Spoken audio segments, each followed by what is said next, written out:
Even when a situation can be leveraged to make you make a decision to follow him, we have such power and we have such authority that even if God himself speaks to us, we can say, no, I don't want to follow him.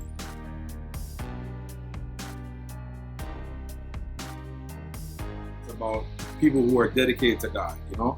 Like why do you believe in a God you can't see? And they have all these kind of comments, but the one thing that you do know if you read the Bible is anybody who commits to God and they love God and they have a relationship with God, they are making that choice of their free will. They're not forced to follow God. There are some people who would have the concept that the reason why they follow God is because they were forced to follow him. But at the end of the day, that's not true. I've heard some people say that they got in an accident. And when they got in an accident, they realized that they were going to lose their life. So they chose to follow God. I heard some people say they went to prison. I met some people that went to prison. And they said when they were in the prison, they saw how dark it was. They were forced to choose God. But at the end of the day, that's not really true. Because hundreds more people get in car accidents. They get out of a car accident and they still don't serve God. And some of them even die a little bit after that. And they don't serve God. Thousands of people go to prison. And God even speaks to them in the prison. And they get out of the prison, they continue to commit crimes anyways.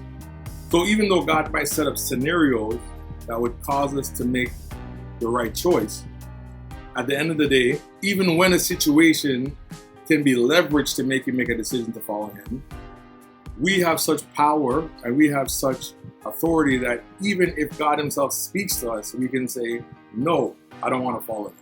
I would go so far that there's some people who've never heard God's voice or who didn't hear God's voice for many, many years. And they just made a decision to follow him because they realized, I hate the life that I'm living. I want a different life, so I'm just going to follow him. Our choices are free. And even though there are circumstances in life that might influence our choices, at the end of the day, our choices are free. But the reason why I say this is that God has dominion over us. And he set up a system to give us authority. But if we walk in that authority without recognizing that he's the source of it, then we're going to make a lot of mistakes.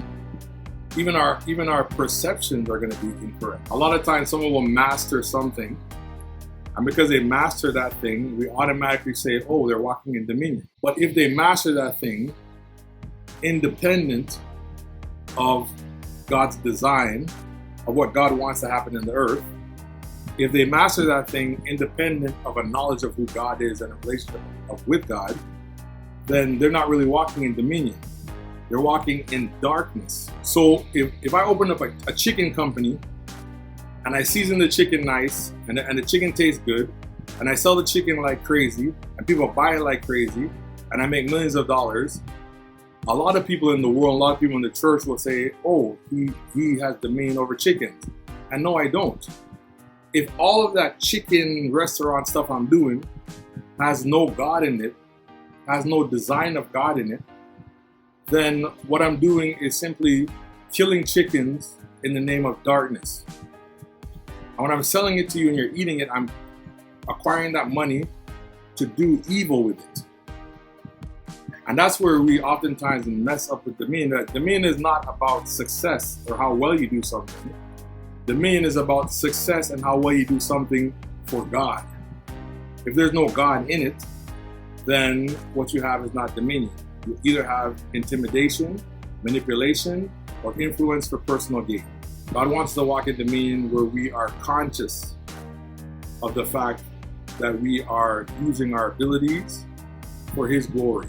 We're using our abilities to help people, yes, but ultimately whatever God is doing in our life, we're using that ability so that we could grow, we could have dominion over ourselves, and we can encourage other people so that they themselves can begin to grow and have dominion. So it's not just about being successful for the purpose of success or for me to acquire things for myself.